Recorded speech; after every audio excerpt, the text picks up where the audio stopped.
All right, Ramblers, let's ramble. We have another return guest today. Today we have Major Tom Haviland, formerly of the Department of Defense, engineering background, right? Correct. Yeah. 36 years in and with 36 the U.S. years. Air Force. What Yeah. kind of engineering? What area? Double E, electrical engineer. Electrical engineer. Yeah, I got to work on fighter aircraft, onboard systems like radar systems, electronic warfare systems, communication systems, making sure that those systems that they put on both our own U.S. aircraft and some of our allies too, like Singapore and South Korea. So I had a really wonderful career. It was a lot of fun until it came to an abrupt halt in October 2021 when I said I'm Yeah. not taking that Joe Biden mandated jab. it was it was fun until it wasn't fun.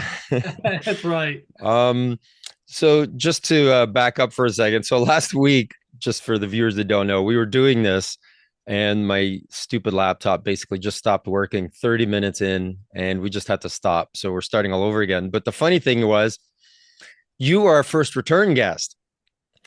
But because we didn't get it done, I had another return guest who now has the honor. I'm sorry, Dr. Sunil Dan was our first return guest. You are our second return guest. I don't mind being a second to Sunil Dan. I love Yeah, his work and his YouTube channel. he's pretty amazing. And like you and a lot of other people that I've been interviewing, you're heterodoxes. You're people that don't think like the orthodoxy. You hear something that the establishment says, and you're like, you know what? That doesn't sound right. So to set this up before we get into the our talk, for any of you who haven't seen our first interview, the major was talking about these blood clots. Do you have one? I know you always have one. If you could just pull one up for Yeah, a second. There's a here's beautiful the one. small vial of the clots here Isn't that that nice? embalmers are, like I said, they didn't start seeing these until 2021, most of them, and they're seeing them actually in a large percentage of their corpses. In my latest survey, they're seeing these in 27% of their corpses. Here's a larger sample, Dean. That's a Look at that. beauty. I love that one. This That's one's right down the leg or in the aorta or something. This is the abdominal aorta. This is right down the chest. This is about a 6 inch long clot, about half an inch wide. That was in a human being's chest, and nobody's ever seen it until recently. Correct. Surgeons have never seen it, embalmers have never seen it. So you start sending out these surveys, you start hearing about this, you start sending out the surveys. So you guys, you got to check out that interview where you talk about how many embalmers are seeing this. So go check that out. After that interview, you kept doing the surveys. Did you find anything before we get to CPAC? We'll talk about that a little bit later. Um, any updates with regard to those surveys, what you're finding in other countries, anything at all? No, it's still, I mean, the result of this latest survey was 83% of the embalmers that responded to the survey, 250 of the 301 said they're still seeing the clots, Dean, and they're seeing them in a shocking average of 27% of their corpses. So this thing is not a rare phenomenon. These things are prevalent. And it makes you wonder, well, what percentage of the human race may be walking around with these things forming inside them right now, not knowing it? Because we think that you can survive these things until they finally block or occlude a vein or an artery, and then you'll get your stroke or heart attack, based upon that. So this is a very serious issue. And like you say, these are embalmers with 20 or 30 years of experience, said they never saw this phenomenon before until the years of COVID and the vaccines. A few did say they saw them in the year 2020, in the year of COVID, that we didn't have the vaccines, but then it exploded in 2021 after the rollout of the COVID vaccines. Now, I'll have to say that, correlation is not necessarily causation, but boy, that's mighty suspicious, right? And we know that the two have one thing in common. Both the virus and the vaccine have the what we call a dangerous spike protein in common, right? So I think it's a spike protein problem, regardless of where that spike protein comes from. Yeah, it's interesting. I mean, you're right. That correlation doesn't mean causation. However, as as logical reasoning free thinkers, what people usually do is they'll say, "Hey, guess what? Something started at zero. So what started before zero? What event started?" And typically we would say, "Hey, there's this, and this," and then we follow that and we see where that goes. This is one of the rare cases. Nobody wanted to know where it went. Nobody wants to look into it. Nobody's actually asking questions. Nobody's on lamestream media talking about it. And that is the bizarre thing, isn't it? Because, I've sent the results of my 3 annual surveys that I did at the end of 2022, 2023, and then this latest one at the end of 2024. I sent all three of those results into the FDA, CDC, and NIH, and I've heard nothing but crickets the last 3 years, Dean. Wouldn't you think that I'm just trying to tell them, hey, Houston, we have a problem. Go do your own surveys, see if you can corroborate what I've been finding from my talking to the embalmers, funeral directors, as well as vascular surgeons, endovascular specialists, people working in what's called cath labs, because we know this is happening in the living as well. I've had a whistleblower come forward to me admitting that he's been pulling these same white fibrous clots out of living people for the last 4 years. Yeah. So this is a very serious issue. So, but it's just bizarre that our own government is not looking into this, as well as these societies too. These, state funeral director associations aren't really looking into it themselves. The vascular surgeon societies, there's one in the United States, for example. Its headquarters in Rosemont, Illinois, has over 6,300 member vascular surgeons all across the United States. They've never sent a survey out to their vascular surgeons saying, "Hey, are you seeing this new phenomenon?" If they weren't seeing it, they could say, "Hey, we're not seeing it," and we could call it a nothing burger, and we could be done. But the fact that they're not investigating tells me a lot. Their silence is speaking It's a lot to definite. me. And it's Yeah, also, it's not like something that's close to something we've seen before. It is as alien as anything I've seen. The WTF messages I was getting from people, from friends, they were like, yeah. what is it? They had no idea. They were scared shitless. They couldn't believe this stuff. Yeah, and embalmers in the past, Dean, have only seen two main types of clots. And there's called grape jelly clots. They look like just like dark grape jelly. They dissolve easily in your hands. They've also seen forever something called chicken fat clots, and they're yellowish in color. They're very small and they tear very easily. Much different than these large white fibrous clots that are rubbery, tough, hard for the body to get rid of once they've formed. So it's a completely new phenomenon. And could you imagine being a surgeon and have to pulling one of those out? Yeah. In fact, there's been several instances in comments made to my surveys. We have a comment section at the end of the surveys where there's a nurse or somebody else in the operating room while the doctor pulls the clot out, and he'll hold it up in front of the entire operating room and say, "What is this?" Because even he himself has never seen anything like this before. He's shocked at it. So, It is but it's not, shocking. Yeah. it's becoming less shocking these days because, like I said, we're 4 years into this, and a lot of the doctors have been seeing a lot of these. They just don't want to talk about it. Yeah. Are you doing surveys in European countries? Or have you just Uh, been doing no, the survey, all three of the ones I did with the embalmers were the United States, Canada, the UK, and Australia, and New Zealand. Australia, New Zealand, and the UK gave me very poor amounts of responses, even though I sent it to large numbers of funeral homes and funeral director associations in those countries. And I think the silencing, the trying to keep a lid on this is really oppressive in those countries. My best results I got were from the United States and from Canada. In my latest survey, for example, I think about out of the 301 responses I got, probably I think about 230 of them came from the United States, and about 30 or 40 came from Canada. So then the rest of them were, UK, Australia, New Zealand. So very small number from those countries. that's a really small sample that are responding. I guess a lot of people are either too busy or just don't care because they're making money. And listen, they look, I got a business, I got a wife and kids. I don't have time to get into the politics of it because they all see it as politics, don't they? Yeah, and too busy is a poor excuse because I the know. survey will only take about 3 or 4 minutes to take. We send a Survey Monkey survey out, and we try to keep it as unbiased as possible, never mentioning the words COVID or vaccine anywhere in the survey. We're basically asking the embalmers, "Hey, what are you seeing? When did you see it? And how much of this new phenomenon are you seeing?" So we try to keep it as unbiased as possible. And then, I probably could have gotten 5 to 7,000 responses to the survey had everybody answered, right? I sent it out Right. to 50 national, state, and regional funeral director associations all around the world, each with hundreds of members under them. And then I also sent it directly to over 1,700 funeral homes around the world, too.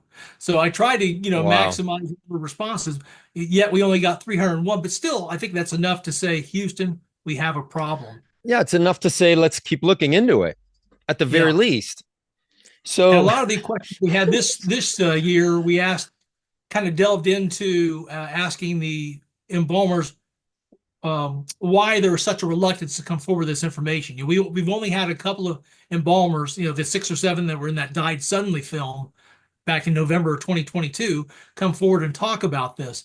So that's, I think, what you and I are going to get into today. Is we're going to talk a little bit more about this, the psychology around why this is not getting into the mainstream media, why CBS, ABC, NBC, CNN, and even some of the people on our own side don't want to talk about this. Yeah. So Yeah, it is weird. But if you would have said to me, I don't know, 6 or 7 years ago, I would be surprised that nobody cares and nobody's doing anything about it. From what I've seen over the last 4 years, everything that I've seen with regard to how the government and the big tech oligarchs have basically just messaged the crap out of everything associated with COVID.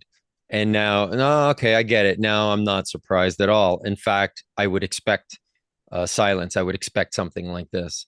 So I guess it's just I didn't grow up as an engineer and I didn't grow up in medicine, but my whole life has been about following politics. So I'm now, I'm not surprised at all, and it's kind of sickening too.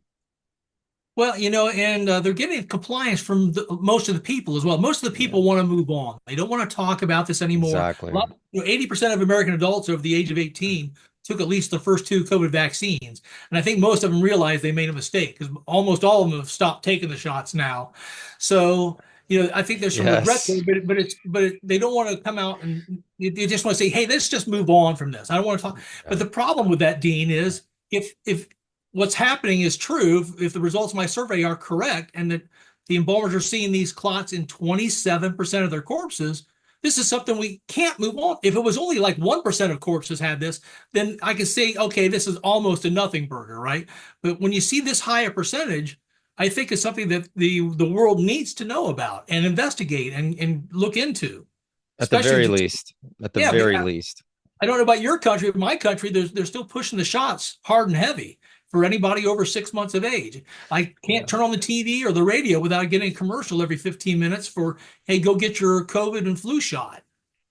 Yeah, and I think it's still part of the official standard of care. I think if I went to my if I can find my doctor, if I went to my doctor and I said, "Hey, this is my age, I'm healthy, blah blah blah. What do you think?" I'm wondering, and I'm afraid actually to ask if I actually do see my doctor. Actually, I am afraid because if he says, "Oh yes, the blah blah blah guidelines say that you should take it," I'm like, so that's what you're going to rely on?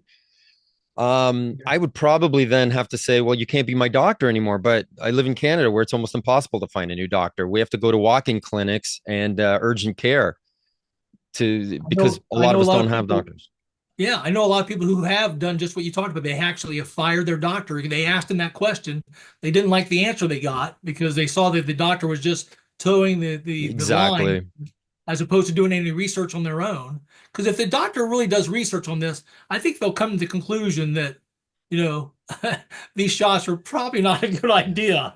I So, had I mean, a well-known allergist who's a big shot where I am, and it was about 3 years into the COVID pandemic, and he says, "Yeah, and these masking rules, they were just made up. Like he just found that out that day after 3 years." And I'm like, if you like, we knew all this. Dr. Rob Malone, Peter McCullough, they knew that the masking was a fraud. They knew the science behind it. We knew 3 years ago.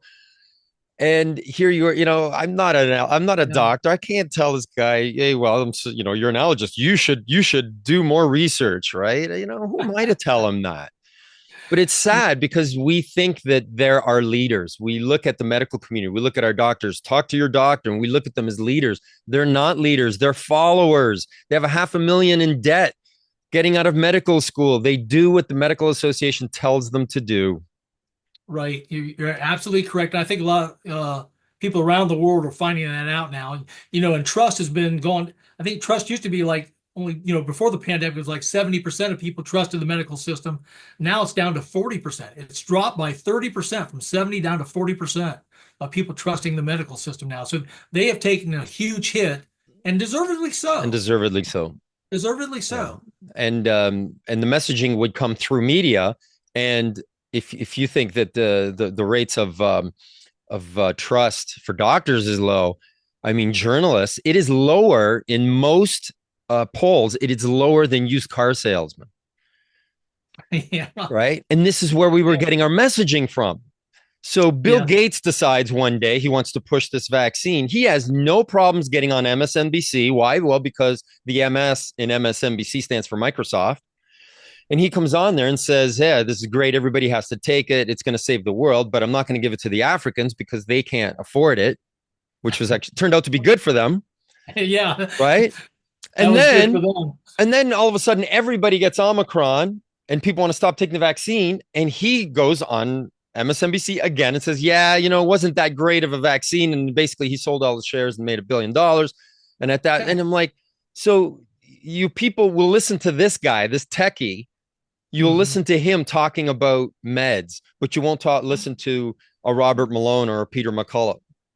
It's Yeah, the same thing that. with that Larry Ellison as well, right? He got if they're in front of Trump and start talking about, hey, we need to have mRNA vaccines to cure cancer in the next few years. Well, hold the bus here a second. Yeah, Let's take a look at the track record on the current mRNA vaccines that are out there. There's not such a very good it's track record. yeah. They're going through. It's going to start to look worse and worse. Let's be honest for them, right? Yeah. So let's jump forward. So you decide. You went to last year's CPAC, right? Last year's. I did, and Okay. last year, I just want Dr. to tell Yeah, people. So, in case you're wondering, CPAC, it's not the thing that you put on your face to breathe. It stands for the Conservative Political Action Conference. Um, and typically, it's a yearly event. Conservatives all go there. And you said you went there last year. I think you went on your own dime. And then you said you went this year. How did you find the difference in tone, the environment, and just the way people were with regard to your messaging or just COVID in general? not a whole lot of change from the general population. Now, last year, Dr. Robert Malone had a conference in conjunction with that. It was at the Gaylord Convention Center in National Harbor, Maryland, which is right outside of Washington, D.C. A beautiful hotel, and a lot of the big folks that are in the movement here against the COVID vaccines were present at that Robert Malone conference, and then it was intertwined with the CPAC. So of the CPAC, I got to see Donald. I was in the room when Donald Trump spoke last year. That was like the only time that I was in the room. The other times I was at the Malone conference. But this year, Dr. Malone did not have a conference. He did show up at CPAC though, because I saw him there, and he was on Radio Row just like I was, and we shook hands. But so I went again this year, and the reason I went is I'm a little bit concerned, Dean, that even though Robert Kennedy Jr. is now head of HHS and Dr. Jay Bhattacharya is the head of NIH, and it looks like we're getting some people in there that are more understand the situation with the vaccines.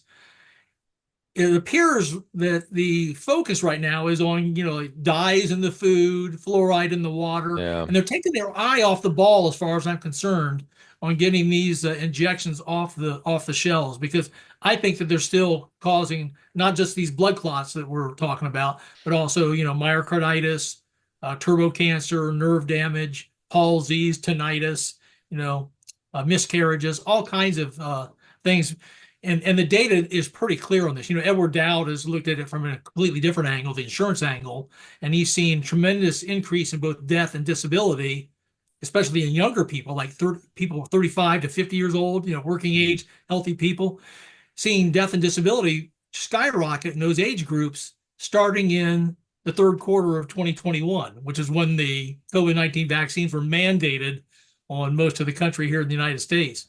We had and Joe and Biden early talk. and early on, by the way, they were mandating it for the least vulnerable, Yeah, yeah, healthcare workers, people like that. young kids. Yeah, so it's so. Anyways, I when I went to CPAC this year, the media row people were very interested in interviewing me. I probably did about 15 or 20 interviews along that media row over the. I mean, I had a good show and tell, right? I go up to them and say, "Hey, you Absolutely, might want to interview me," and they say, "Yeah, absolutely. I think I do." There were a few that did not. One of them was Newsmax. They're a big Yeah. news organization here in the United States. but I've tried for the last 2 or 3 years to get on any of their shows. They don't want to touch this because I think to them, possibly they're sponsored by Big Pharma. They're probably, Well, sponsored it's by corporate Pfizer. news. It doesn't matter. It's corporate news anyways. You have to go to independent sources, right? Exactly. So, Media Row was pretty good. Now, one of the things I did is I kind of tested the audience a little bit, the crowd themselves, and the people that go to CPAC are usually people that are very rah rah rah, like Republican, right? They're very and they could just be Martha and John Smith from Iowa, and they'll go there and they idolize the people there. They idolize Yeah. Trump. They idolize all these They can do congressmen. no wrong, right? They can Just, do no yeah, wrong, it's right? their Yeah, team. they're there to see them in person, to maybe get an autograph, to touch their sleeve, that kind of thing, to fawn over them. So I knew that I might be walking into a situation when I was talking about the jabs because Donald Trump still has not formally come out and renounced the jabs. So I walked down at one point, Dean, the row just outside the room there for the big conference room, but the media row, a lot of people were outside there. I had this T-shirt with me, and it says Trump, please renounce the jabs on the front, and on the back it says not 100 million saved, but 17 million killed, which is the estimate now by Dennis Rancourt and a lot of other scientists in terms of the number of folks around the world we think have been killed by the jabs. I walked down that road, that media road, just one time. And when I got down and as I was walking down it, people really weren't saying anything. They kind of looked like deer in the headlights. They were kind of surprised that because everybody else was there. Nobody else was saying anything that was, negative or anything Right. like that against the proceedings, right? And I wasn't saying anything. I was just walking down the row quietly, holding the shirt, and then turning it around to show each side. When I got to the end of the row, I only went down at one time. Somebody from the CPAC folks, one of the workers there came up to me and said, "Sir, you're going to have to put that shirt away, or else we're going to have to ask you to leave."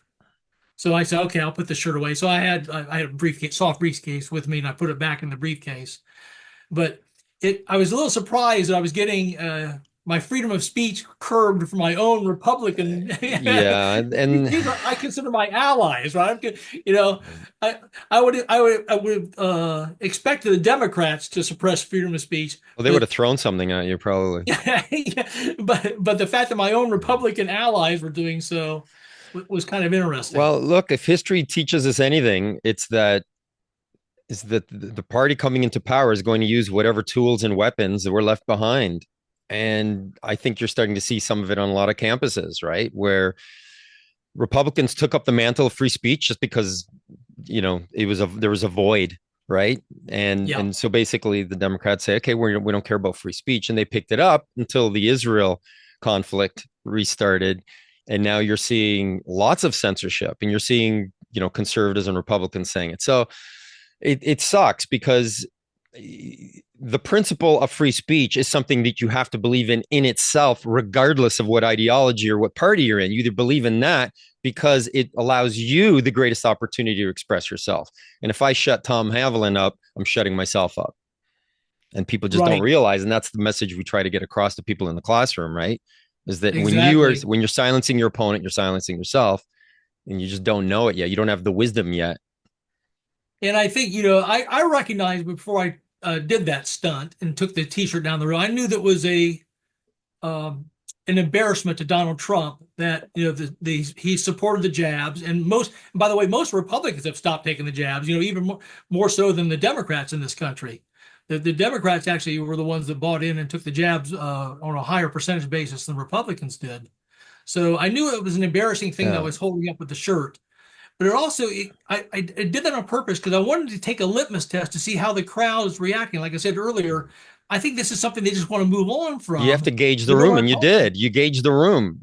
Yeah, but the problem with that is like I said, if the clots are still in 27% of corpses here 4 years in, and the fact that this could happen to us again, this whole thing of the tyranny of the state telling you that you're going to have to shut down, lock down, wear a mask, get a mandated jab. that whole apparatus is still in place in the United States. We're still fighting within our states to get roll back some of these, you know, tyrannical laws that are in place and edicts that are in place that go against our medical freedom. So and I know you're fighting too in Canada for that same medical freedom. And Yeah, it's a hard slog, isn't it? it's so Regardless of who difficult. Yeah, party's in power, regardless of doesn't which party. matter. So here, I mean, provincially, right? The province takes care of it really. So every province is a little different. And as long as I've been alive, every election up until the last one was just kind of quickly run through, anyways. But the biggest issue is always healthcare, and it's always the new candidate saying, "I'm going to fix it because it's crap because our healthcare system in Ontario is garbage, and I'm going to be the next one to fix it." I've seen 20 political leaders go through this, and it's always the same. We're going to fix it, and I've been seeing this my whole life. And it doesn't get fixed. It doesn't get better. Instead, they do little patches here, little patches there, little piecemeal here. So Yeah. we need a real patient's kind of bill of rights or something like that. We're not going to get it. And one of the problems is the Canadians defend their healthcare system like it's their child, and they refuse to change anything. Yeah. Yeah. It's sad, isn't it? You know, one of the other things is I've been trying desperately to get on some of the large media platforms here in the U.S. to talk about this subject of the white fibrous clots because like I said, it is popping up in so many corpses, and I think it might be in a lot of people living as well. So I actually went through the other day and I kind of wrote down some of the people that I've tried to contact that have not responded. One was Tucker Carlson. Back in September of last year, I actually traveled to Hershey, Pennsylvania in September of 2024, and I paid $1,600 of my own money so I could do a meet and greet with Tucker Carlson, get a picture taken with him. And I handed him a vial of these clots to keep.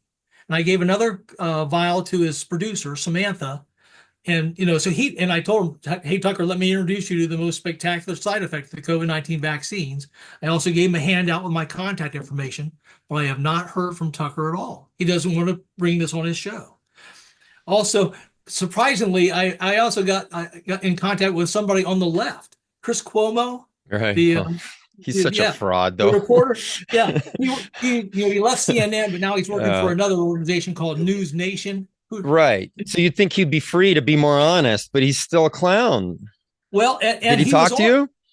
He did. I talked to him Okay. twice on the phone, and actually, he went on his show one night and said, "Hey, I'm working on a story right now where the embalmers say they're seeing these clots in 27% of their corpses." But then he never contacted me again, and I tried several times to have.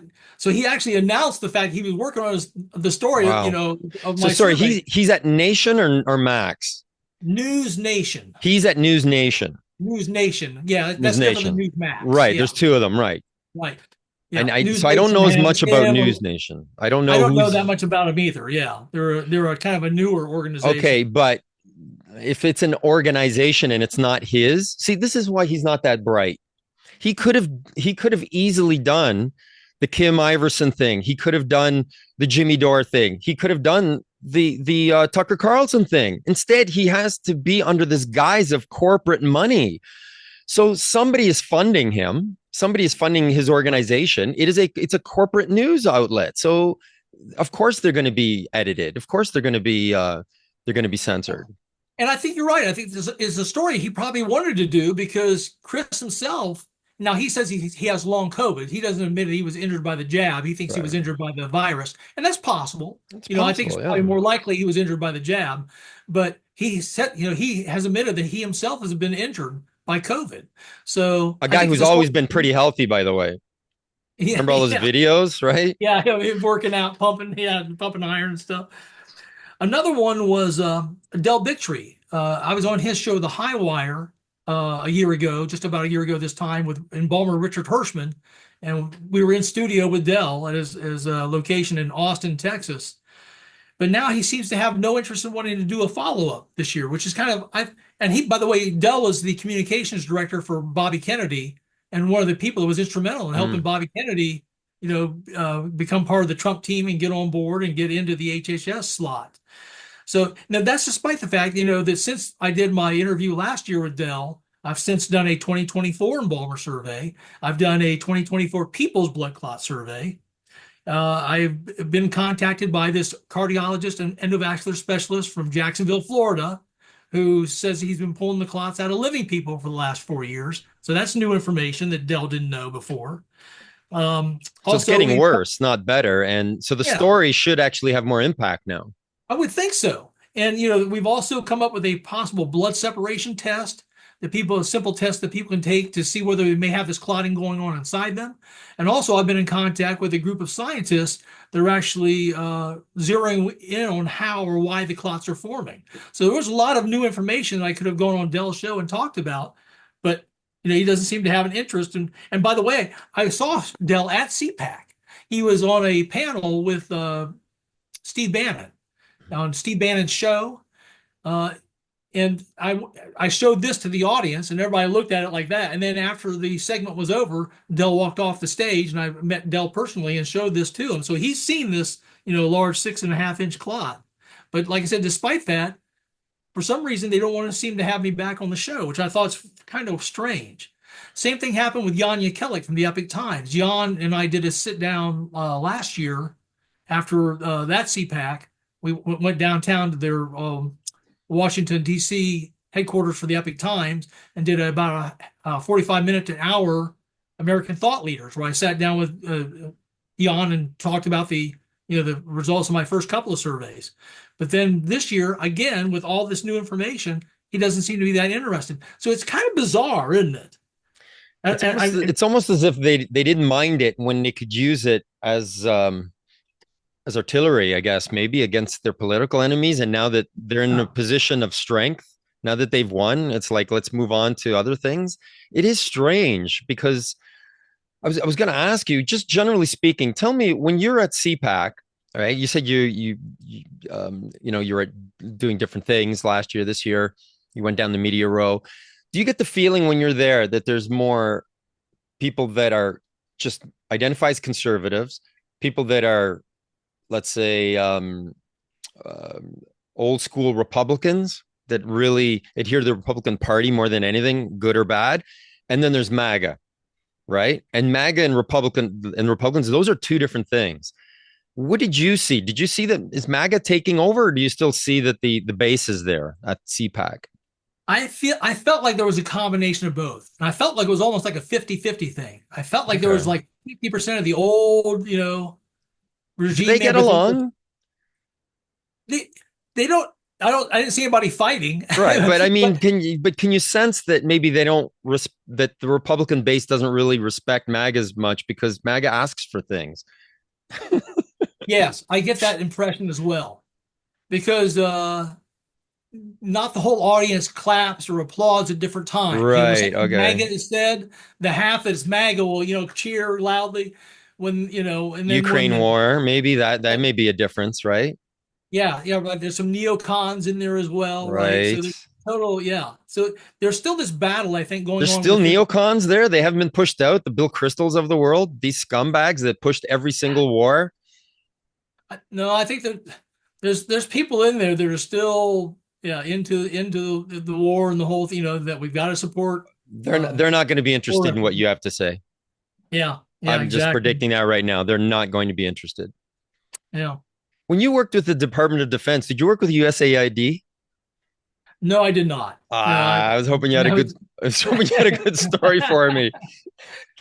no, but and in terms of fraud, waste, and abuse, I guess I was fortunate because of for example, the last assignment I was in a shop that was actually spending money from Singapore and South Korea. They had paid large amounts, like billion-dollar contracts with Lockheed Martin to modify their F-16 fleets. Both countries have a fleet of F-16 fighters that they were trying to modernize. So my job was to make sure that the countries were. I was kind of lobbying on behalf of the countries to make sure they were getting a fair shake from the company, from Lockheed Martin, to make sure they were doing what they were supposed to do with Hmm. the billion or so dollars that those countries Hmm. had each given them.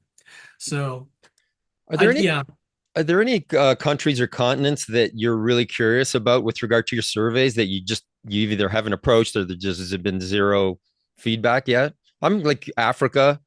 Well, yeah, I mean, I did. I chose the countries I did because they're English speaking Yeah, countries. I was gonna say that. Yeah, Yeah.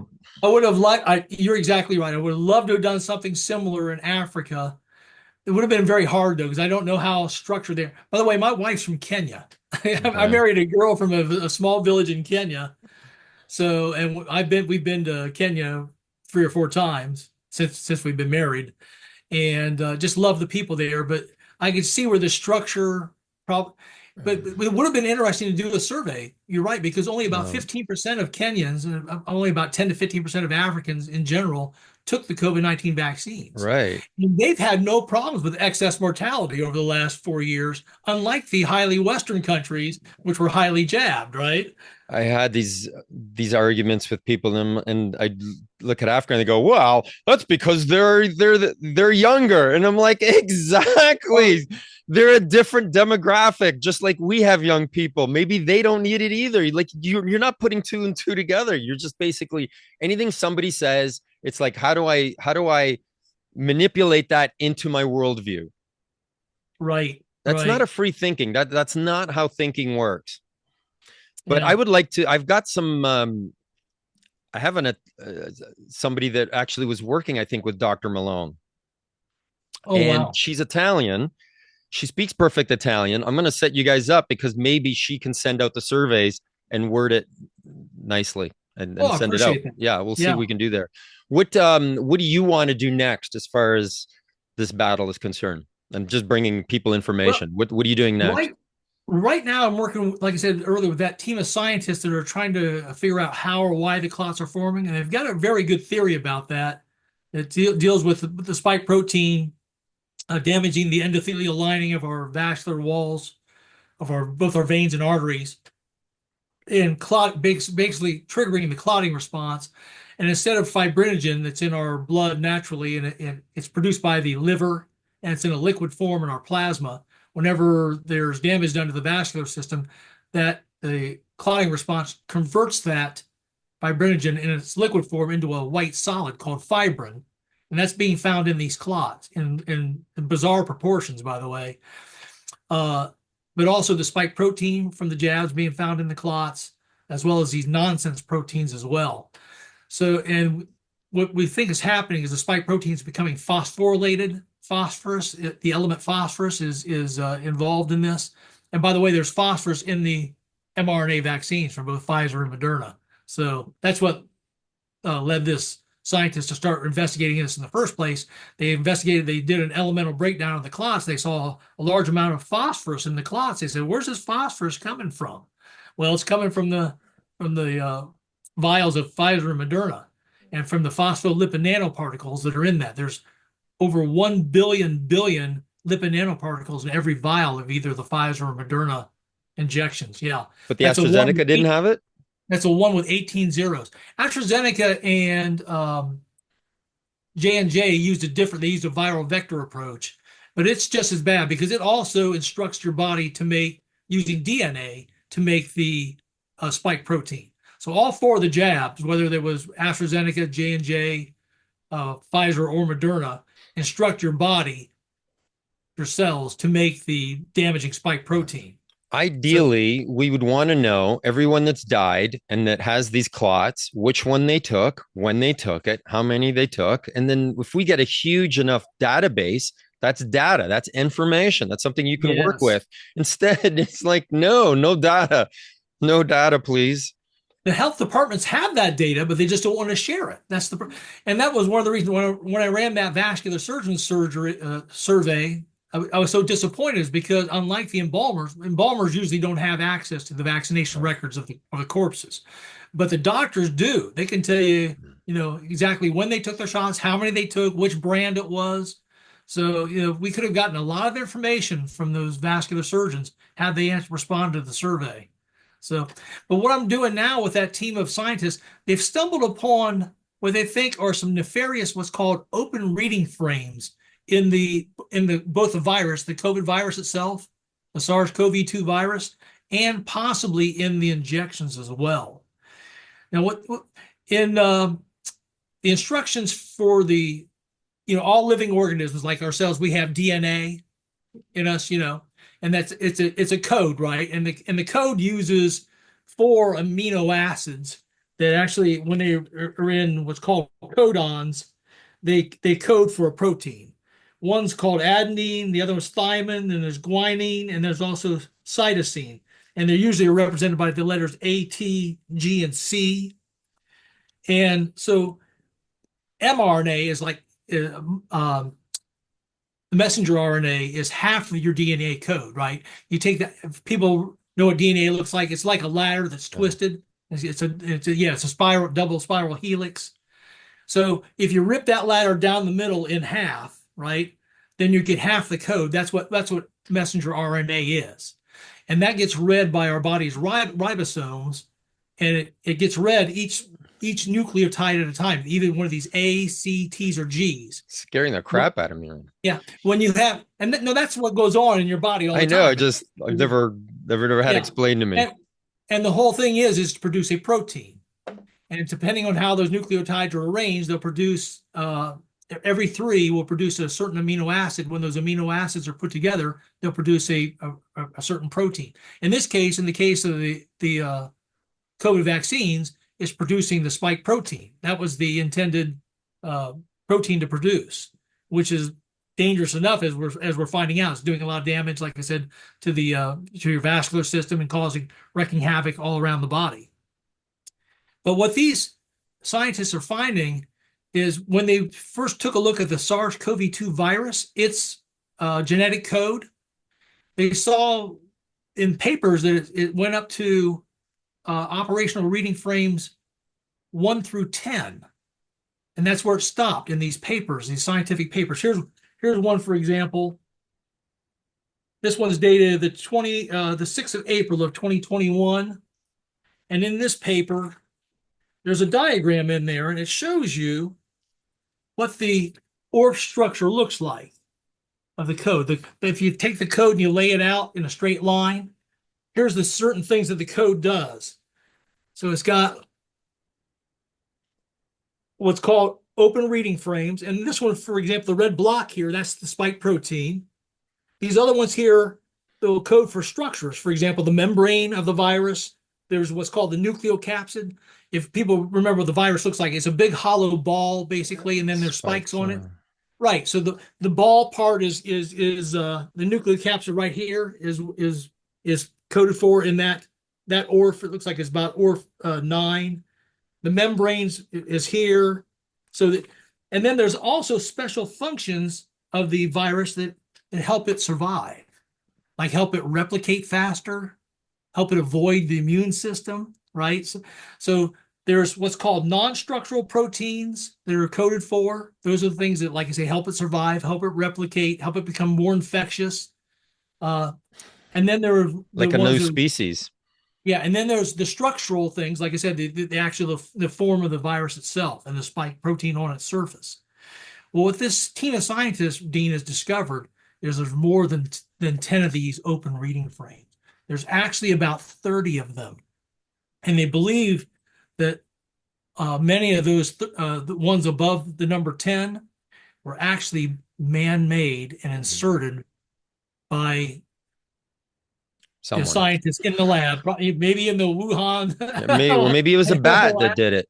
Yeah. Maybe it was a pangolin. Well, the United States, China, Russia all have a decades-long history of trying to do gain-of-function research. Of course they do. Of course they do. And the Americans under Obama, they didn't want to do it in-house, so they just said, let's do it. Let's just contract it out. So you could say we're not doing it. But they were still doing it because they were funding it. They were funding it through the NIH. But here's the really nefarious thing, is that it appears that the Chinese have put some open reading frames in the code that not even the United States knew about. Because if you and they may be unfortunately, they may be in the vaccines as well. And yeah, I mean, I wouldn't be surprised. Biowarfare. Well, one of the reasons we say that is neither Russia nor China developed mRNA vaccines for their own people. They used non-mRNA product. Right. The United States did, but the Russians and the Chinese, they must have thought there was something dangerous about the mRNA technology, not to give it to their own populations. And like I said, also, and what may also be nefarious about these open reading frames, Dean, is that they can bring on symptoms very quickly and damage like blood clotting and things like that. But then they can also be very nefarious and do it over a long period of time. So people that have taken shots 3 or 4 years ago may still not be out of the woods yet in terms of a deleterious effect from the vaccines, if what these scientists are finding turns out to be true. I don't want to get too over the top here. I'm speculating here, but it appears that this could be happening. And so we have to keep our eye on this for maybe the next 5, 10, 15 years to see what happens, because some of these effects, some of these people that are walking around right now think that they're perfectly fine and got away with it after getting the shot may start to develop problems in the next 5 or 10 years.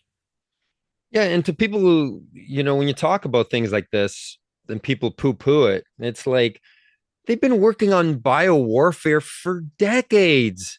All of Yes. these countries have.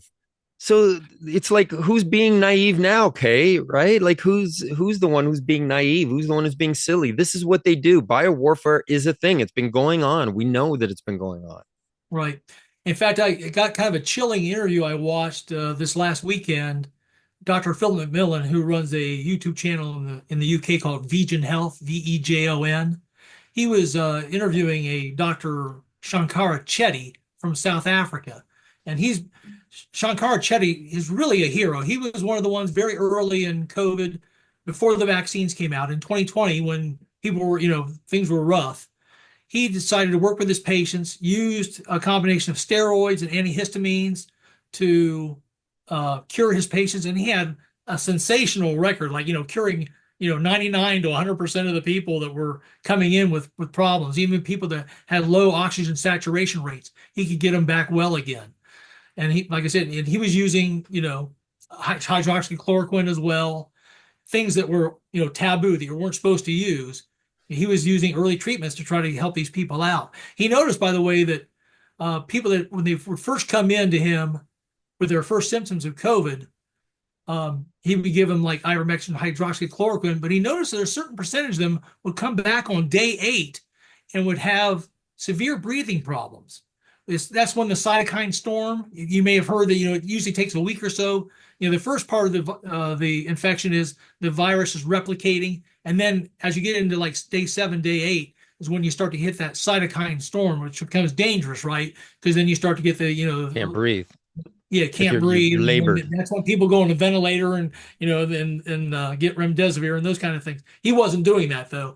He was He was, like I said, giving them steroids and antihistamines, and they were clearing up very quickly. And he said it was interesting too, because he said some of the patients, one of the guys actually had played squash on day 7, the day before, and felt fine, but then overnight, that on that day 8, he developed those severe oxygen saturation problems. So Dr. Chetty just kind of discovered that and was relaying that information.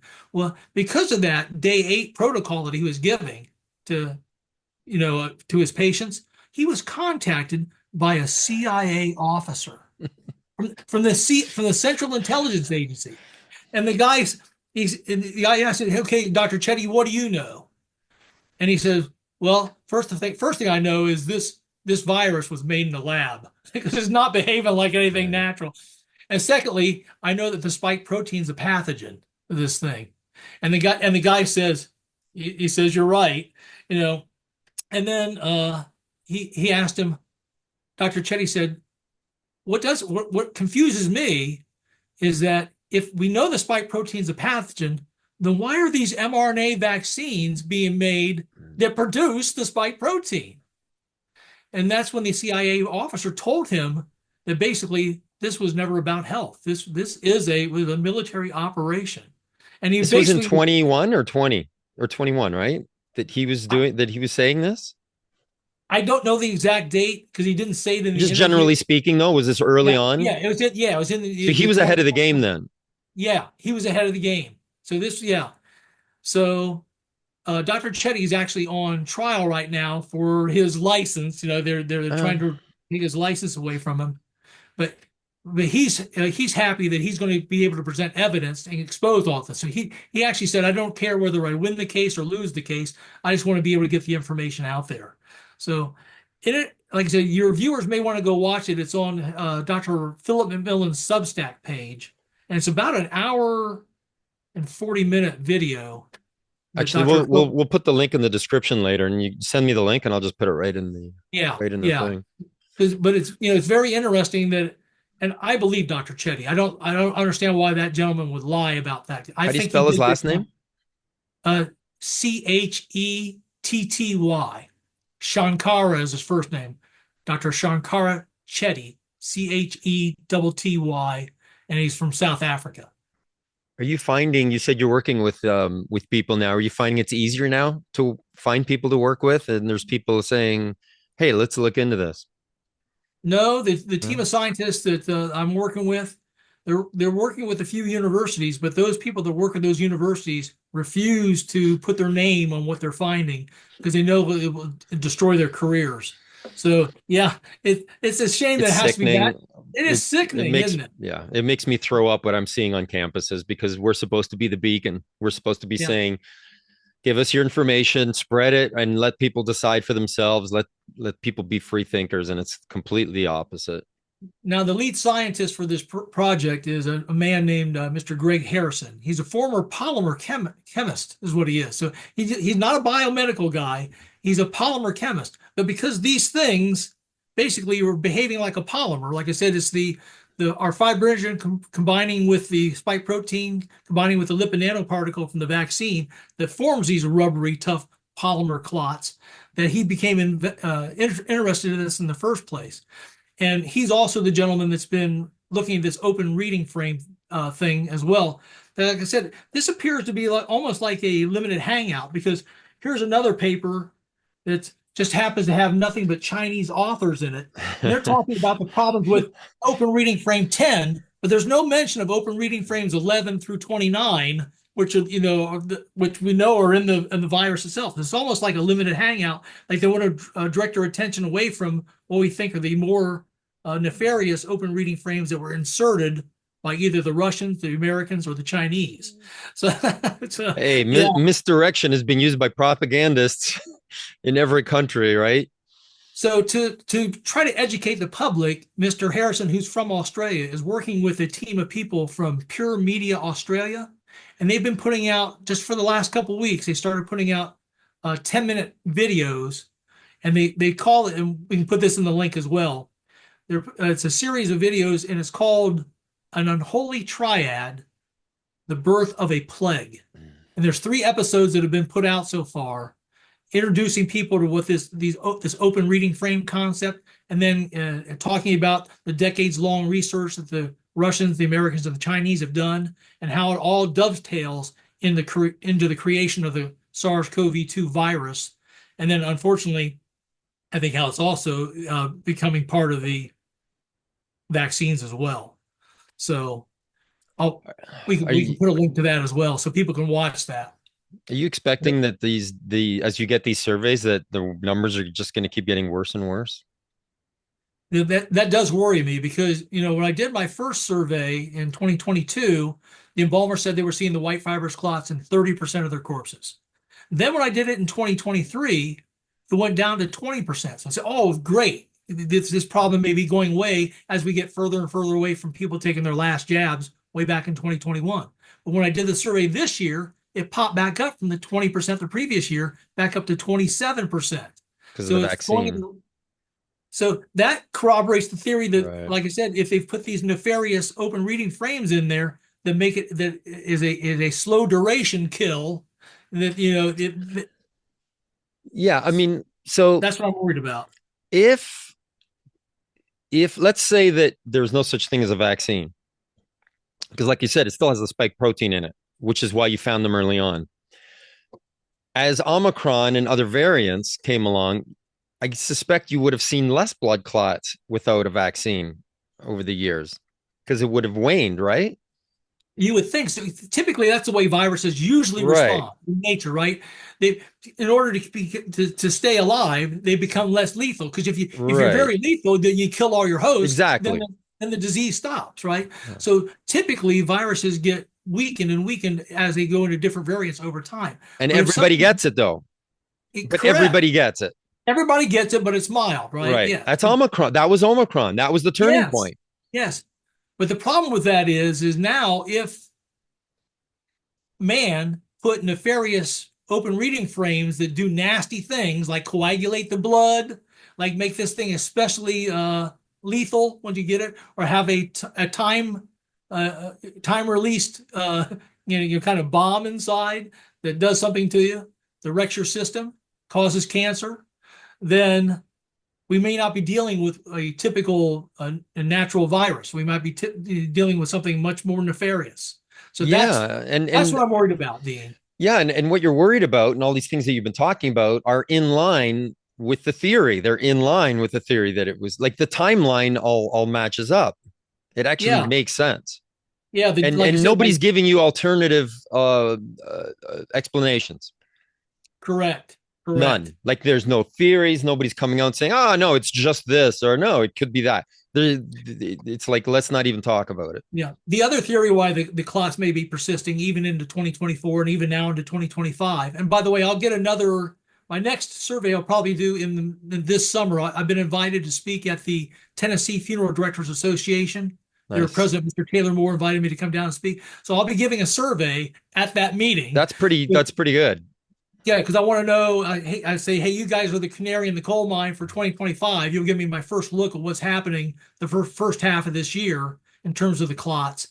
But I'm afraid, Dean, that the white fibrous clots, the percentage of corpses with them may stay up there. The other theory that the reason they might still be prevalent is indeed if the mRNA that was injected into us from the vaccine, if it's now set up shop and it's in your body permanently, basically turn your body into a permanent spike protein factory. So no matter how much you try to detox yourself or get rid of the spike protein, your cells will continue to make the spike protein because it's now in your body. And in fact, there's other doctors that believe that it may be in there in the DNA as well. That it may have been reverse transcribed into your genome. So more You to know, follow on that. you just scared the crap out of me for a second because what if I need a blood transfusion and I'm in the hospital? I don't get to say whether or not I have unvaccinated blood, do I? No, you don't, and that is a definite problem. In fact, probably about 3 or 4 months ago, I contacted we my assistant Laura Kasner. Just found a lady who had made a post on a Steve Kirsch Substack that she had gone and got donated blood at a blood service called One Blood, and they have something called the Big Red Bus. It's similar to the American Red Cross. There's several organizations that collect blood here in the United States. This one's called One Blood. They have the Big Red Bus. She went on board the bus to give her blood, and one of the pre-donation questions they asked her was, "Have you taken the COVID vaccine?" Which I thought was interesting, right? So I contacted One Blood to find out why they asked that question. And when I talked to a nice lady named Rose, she was Jamaican, she had that Okay. Jamaican accent, and I talked to her. I asked her, could it be because you're checking to see whether or not the mRNA from the vaccine is in the blood or not? And she said that's why. In fact, One Blood, if you have taken the COVID vaccine, they will not take your plasma. So you can only donate plasma to them if you are unvaccinated. Okay, what's the But difference between blood and plasma? I've watched these medical shows for years. They go, "Give me more plasma," and I think they're talking about Star Trek. blood and plasma is just is a subset of the blood. It's part of the blood. So if you take the blood and you spin it down in a centrifuge, Right, or right. if you just draw it and you let it sit in a tube for 4 hours or more, it'll separate. Separates, And, right. and the red blood cells will go to the bottom because they're the heaviest. Then there'll be a very thin buffy coat, which includes your platelets and your white blood cells. And that's almost invisible. Sometimes you can't even see it. But then on the top, there'll be this kind of clear yellowish liquid. And that is your plasma. And Oh, plasma primarily water. It's mostly water.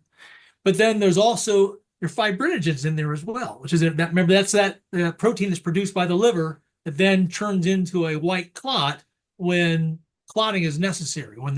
And so when you've been injured, when you have a cut, Right. then a clot will form, right? Because you don't want to bleed to death. So the clot will form until your vessel wall is healed. And then another natural enzyme we have called plasmin will break down that clot ordinarily. With these things, though, Yeah. it's all jacked up. So our plasmin cannot attach to these and break it down because they're just too tough and rubbery. So then vascular surgeons, they have to go in and with a catheter, flexible catheter, that remove the clot, either suck it out, scrape it out, or lasso the clot and pull Yanking it. it out, as Yeah, one that's how they got embalmer rid of said it to it. me, he goes, I'm yanking them out. Yeah. So it's just it's a rough situation. Well, I definitely want to hear what happens with the next survey, and we'll see if we can get this thing out to more people. See if we can get it out to my Italian friends in Italy, and see if we can get some embalmers there when they're not smoking cigarettes. And I don't want to scare your audience too much, but have them watch that unholy triad, The Birth of a Plague. The first three episodes are out. There's going to be more coming to unveil and talk more about each of these individual open reading frames. The nastiest one seemed to be The nastiest one seems to be ORF 19, which, like I said, has not been revealed in the general literature. You can't find it if you did a search for ORF 19 right now, you couldn't find it on Google. So these things exist. Or Well, for that's what 11, I'm doing a deep dive on this weekend. I got to learn about orphs. yeah, open reading frames. Yeah. Wow. Well, listen, thank you for everything you're doing. Keep doing it. You talked to Jimmy Dore yet? It'd be great to be on his show. No, I would love to get on Jimmy's show. Yeah, Yeah, he's one of the. send him a message. Info at Jimmy Dore. I think he's got a thing. They usually respond. I tried to get an interview with him. He didn't respond to me. But I know what it's like. Listen, I know what it's like getting rejection. I've got right. I'm probably hitting up 50 people and maybe getting two responses. But that Mm. it's just there's not a lot in it for a lot of people to come on and do a small little talk for a bunch of students. So I really, really appreciate you coming here. Well, but I appreciate you, Dean, having me on your show because it's important. Because who knows, you get this information out to your students, they get it out, and That's thank right. God most of the students have stopped taking the jabs. They They're young, have. healthy people. They're I mean, yeah. There was no need for them to ever take that thing in the first place. Exactly. If they were healthy, exactly. And they're the Exactly. healthiest demographic in the world. They're impossible to kill unless they either commit suicide or in an alcohol or drug related car accident. They're right or have a rare illness. Their Yes, mortality rate is spectacularly low. exactly. Exactly. It's disgraceful, and that's really what pissed me off and got me doing all this. So we got the website going. It's we're gonna put lots of information on there, lots of contacts, lots of resources.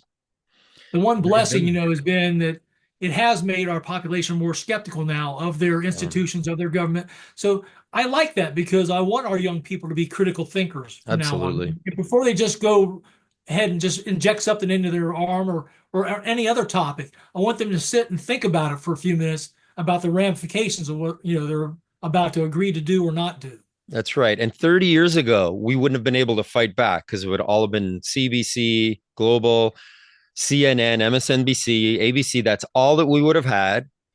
And through this pandemic, we made allies. We made allies with people, right? Here I am talking to Dr. Jay Bhattacharya. Like, how the hell am I talking to the future head of the NIH? But that was the good thing that happened is you saw a lot of really, really good people coming together. And that's always a good thing. Yeah, and I don't even want them to believe me per se. I want them to go out and do their own research. That's exactly And it. that's what I try to bring. Like when I contact, I'm in contact with Robert F. Kennedy Jr. and some of the big people in our movement, and I remind them, for example, that they don't have to just believe me. They can go talk to Mr. Woody Wilson, who's the president of the Ohio Embalmers Association, who says he's seeing these clots. Chris Calvey from the Pennsylvania Funeral Directors Association, seeing clots. Mr. Kevin Swire, who's the president of the Manitoba, Canada Funeral Service Association, says he's seeing the clots. And also, he can go to this doctor in Florida, Dr. Mahana Basharat, who says he's seeing the clots in living people. Also, his partner, or not partner, but a colleague of his, Dr. Dan McDyer, also from Jacksonville, who's an OBGYN, seeing horrific things, menstrual bleeding and stuff like that, ever since the vaccines came out. These are the kind of people that there's no reason our politicians, Dean, cannot subpoena these doctors and these embalmers and presidents of these associations to come forward and testify in front of Congress with whistleblower protection so that their hospitals and stuff can't fire them, or they can't, for speaking out and speaking the truth, because that's what we need. We need these people because they're the only ones that see what's going on inside your veins and arteries. So unless these embalmers, funeral director association presidents, vascular surgeons, cath lab workers come forward and let us know what they're really seeing, then we as the public don't know. So Yeah, and I understand people not wanting to come out at first, but there's enough of a critical mass now that people need to come out. Now there's no excuse, and people can start being a little bit more vocal. Just ask and like I said, questions. That's all we're talking about is asking questions, giving out information. I'm not telling people what to do, but I am saying, look, there's a piece of information here you don't know. Go with God. Do whatever you want with that information. and when these things are being found in one out of every four corpse, that's a serious issue. It's not. This isn't a minor issue. This is a serious issue. So, Exactly. well, thanks, Dean. All right. Now, let me just stop it here and say goodbye to you before I finish up. That was Major Tom Haviland. I hope you guys enjoyed that. And until our next interview with somebody smart, be seeing you. Cheers.